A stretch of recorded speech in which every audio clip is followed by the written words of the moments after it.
What's up? What's up? What's up? It's your boy Domuto. We're back with another video. Today we're watching Saiyan What If Piccolo Possessed Goku Part 5 and 6 today. And yeah, this video is getting very interesting. Last we left off on Piccolo actually possessing Goku, fighting Frieza with Super Saiyan. And so we're about to see how that goes. And anyway, we better get into it, man. Make sure you like, comment, subscribe, and Lego. Piccolo walks over to Frieza, who hits him with a few death beams. But he simply brushes them off. They don't even damage him. Even if they did, he could just regenerate from that. He has a feeling that his regeneration has grown stronger as well, although he assumes he doesn't need to use it in this battle anyways. Frieza will be a great warm-up for him. It's been so long since he last got to fight. It was only against Raditz, and even there, he didn't really have full control. Here, he has complete control. And he asks Frieza, before he kills him, is that all the power he has? This makes Frieza furious, and he launches a flurry of ki blasts at Piccolo. But they don't do much. At first, Frieza thought he was mocking him. But really, Piccolo's serious. He wants to see Frieza's full power. He'll even wait for him to power up if he needs to. So Frieza starts charging up energy, going into his 100%. And while he's getting ready, Vegeta and Ten are trying to decide what to do. Obviously, they're not even really on the same side either. Vegeta can't even really tell what's going on. He assumed Kakarot became a Super Saiyan. That golden hair form that he briefly had, that must have been Super Saiyan. But then King Kai starts directly speaking to both of them. He's absolutely terrified because he thinks exactly what Vegeta's thinking. He's not exactly sure of what happened, but somehow that form must have freed Piccolo. Maybe there's some sort of innate evil within it. This is actually in the series, by the way. Goku has told Krillin before that he can't use the Spirit Bomb while in Super Saiyan because of this. King Kai tells Ten he needs to stop this immediately. Well, He only really has one option here and knows what to do, but he can't be hasty because he knows Piccolo's gonna expect it. He can perform a Mafuba, and he brought a container without Goku knowing because of this. Obviously, if Goku knew, then Piccolo would know. Frieza's fully powered up and starts fighting with Piccolo. But he can't seem to do anything. This makes no sense. His power is 120 million. He should be way above this Saiyan. Out of curiosity, Vegeta goes to one of the soldiers nearby and grabs their scouters. I didn't mention this before, but those soldiers that came with Frieza, they're probably dead by now. I think Vegeta would have fought them or something. Anyways, he grabs one of the scouters, because even though he could sense ki, he can't do it too well and wants to quantify the strength here. He turns completely pale.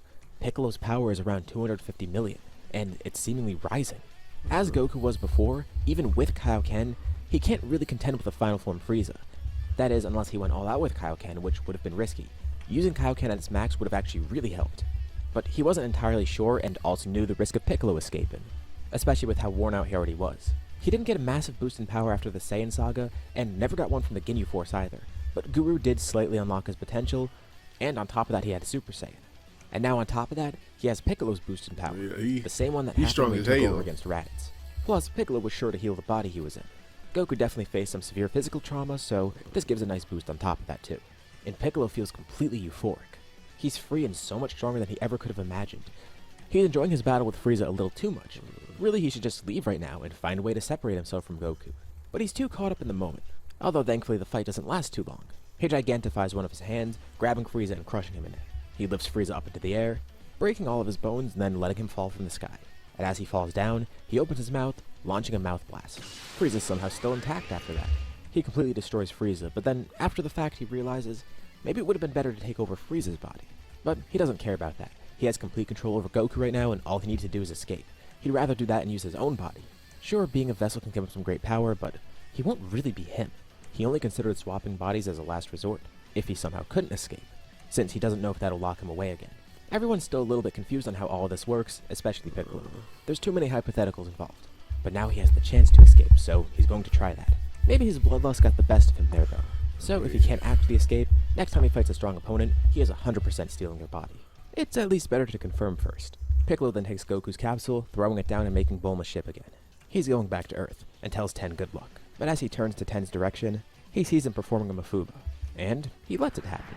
Because the second it hits him, he's able to counter it, directing it at Vegeta instead, sealing him away in the container. What, after all that time did he think the Mafuba would work again on him?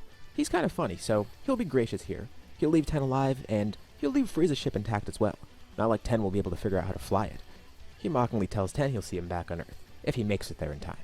Boarding Bulma's ship and returning, Ten opens the container freeing Vegeta, who is understandably furious.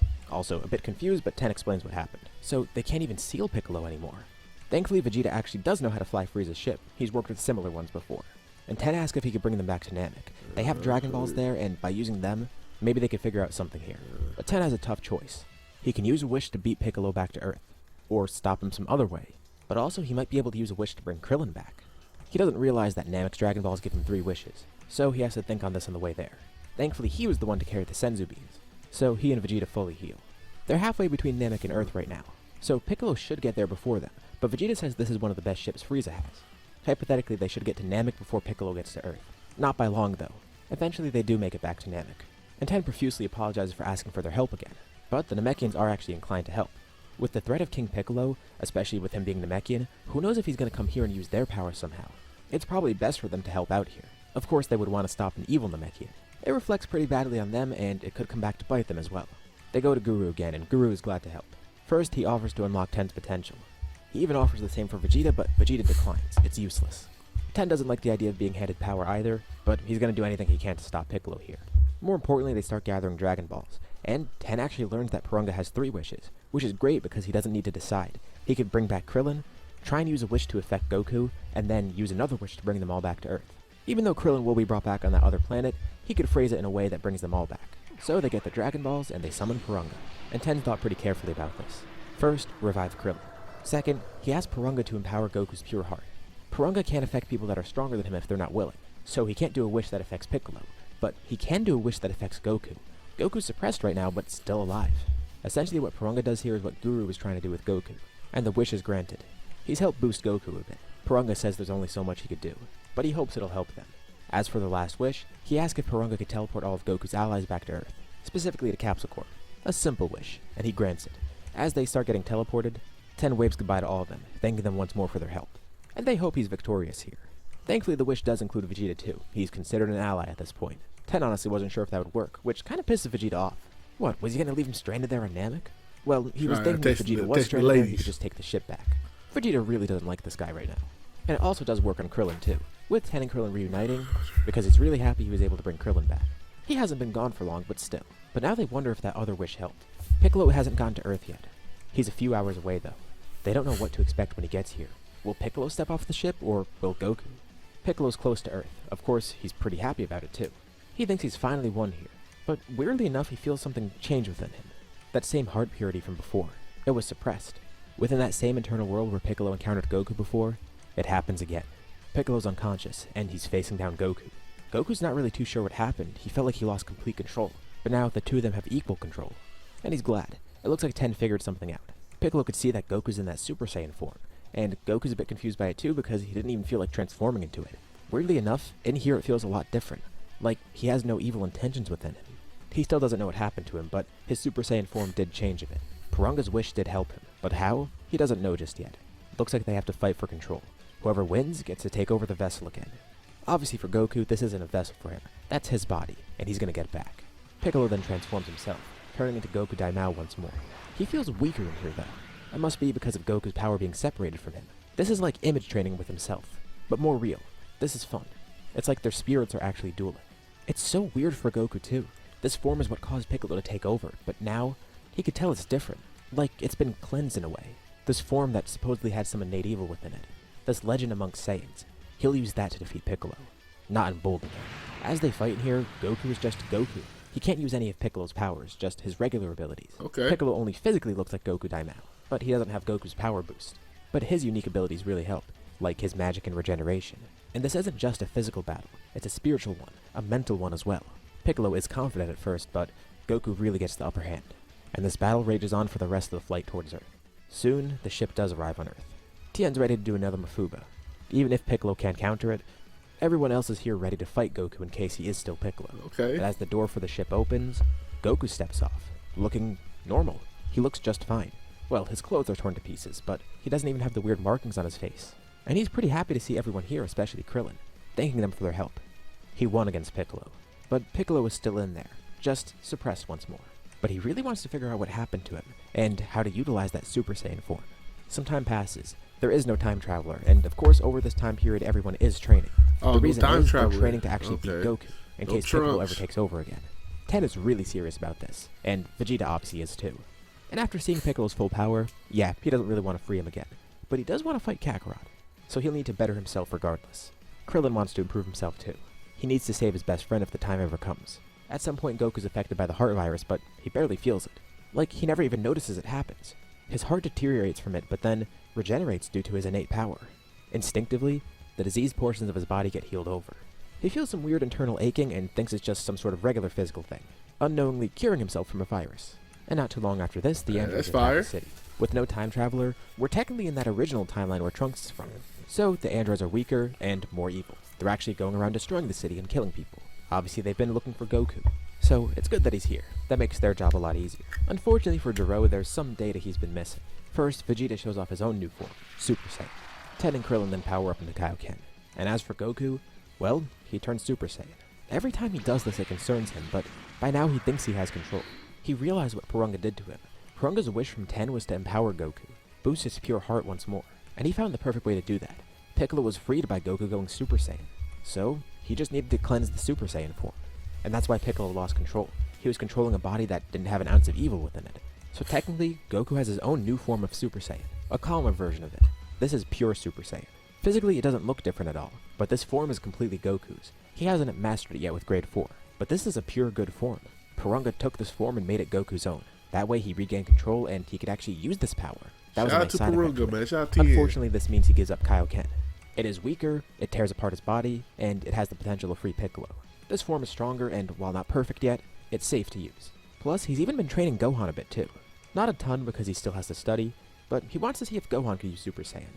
At the very least, he knows Vegeta can. He did help with that. They begin fighting the androids. Goku is a lot more careful in the scenario than he is normally. They're gonna be real crazy if Clearly, Gohan got some piece of Piccolo. But he fights as a team here because he knows fighting alone is a risk.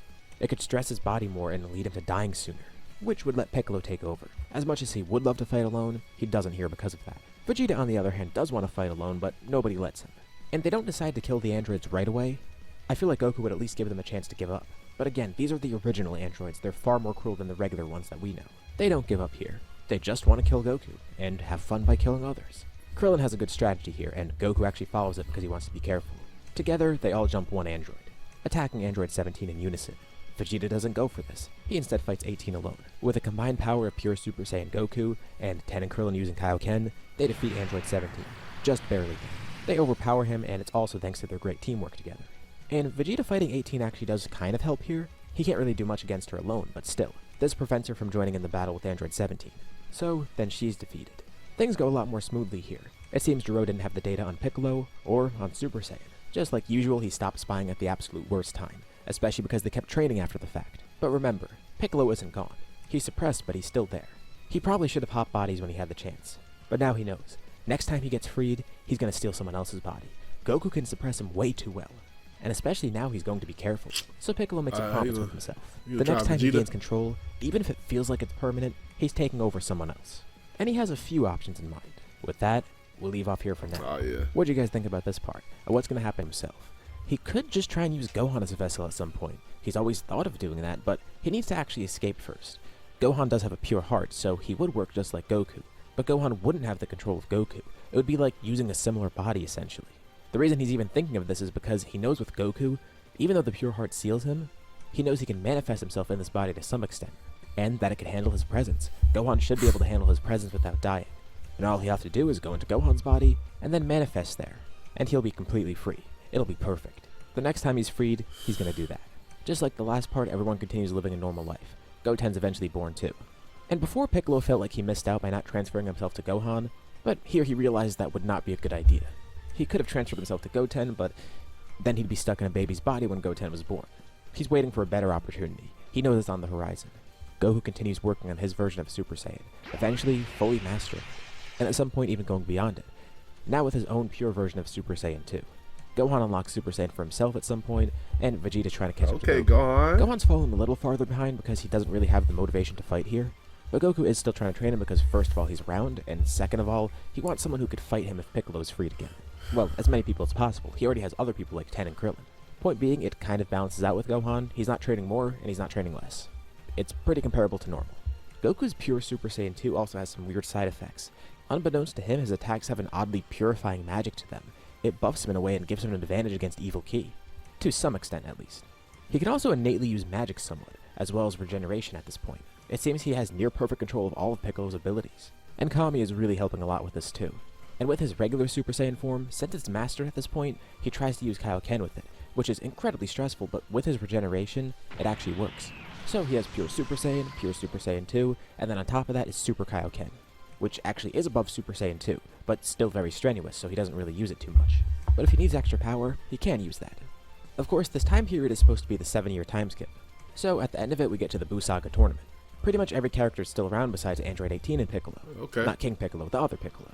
We'll say 10 enters the tournament in Android 18's place, and as for Piccolo, well, it could be anyone. Doesn't really matter because the tournament gets crashed anyways. Spopovich and Yamu are there, and of course they're focused on Goku of all people. From what they know, his power is pretty interesting, and Babidi really wants to steal energy from him. Of course, Shin and Kibito are there too, and Shin changes up the tournament and has Goku fight Kibito first. Gohan and Videl would probably still meet, and she's definitely in this tournament. Thankfully, she doesn't have to fight Spopovich, because instead they're focused on Goku, so they have to find out some way to anger him and bring out his full power. So to do that, Spopovich tries to fight Gohan first, which ends very poorly. He's knocked out pretty much immediately. Spopovich was hoping to beat him down so Goku would get angry and show some more power. So Kibito has to work on something else. He asks Goku to show his full strength. He wants to see everything he's capable of, and he convinces Goku to go into Super Saiyan 2. Spopovich and Yamu jump in and then steal his energy. Piccolo almost tries to use this to escape, but then he realizes that's not going to work at all. What they stole from Goku is his pure energy, as in the purified energy. If King Piccolo went with that, he'd probably be expunged. And he doubts they're going to have any use with that energy unless they're trying to do something good, which they definitely aren't. So he hangs back for now. This could be an opportunity to escape, but not specifically using that. Shin and Kibito are actually completely undercover here because there's no Piccolo there to actually tell them who they are. That's Kami's knowledge. He's on the lookout still. So Shin and Kibito introduce themselves, explain what's going on, and then they follow Spopovich and Yamu to Babidi's ship. I forgot It's there ain't just no Goku regular that goes Piccolo though, here. Although Vegeta decides to tag along. They've actually already finished their respective matches. Vegeta fought some random humans, so it was a pretty lopsided match. They both have time to spare. Babidi kills Spopovich and Yamu and takes the energy they got, and sends Dabur out to fight everyone. He goes against Goku.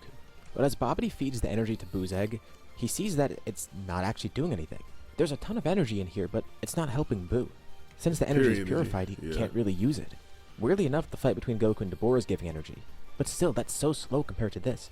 If he were able to use this energy for Buu, it would have been like 70% of what he needed. But the purifying nature of it means it doesn't work. He needs to rely on having an actual fight against Goku.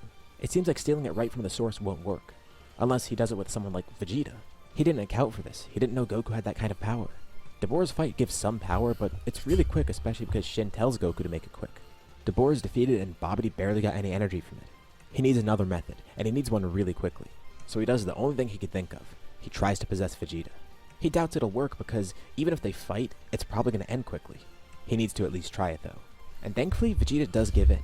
Deep down, he still does want to see Piccolo manifest. He wants to test his limits. He kind of wants to go back to his old self. And that's when Babidi notices what's inside of Goku too. And he tries to do the same with Goku. Goku watches helplessly as Vegeta transforms. But then he starts feeling strange too. Babidi's not attacking Goku's mind. He's attacking Goku's heart, the seal used for Piccolo. He's trying to empower him, to free him somehow. Shin and Kibito watch on mortified. Well, Goku fight it off. Especially because Goku can't do anything.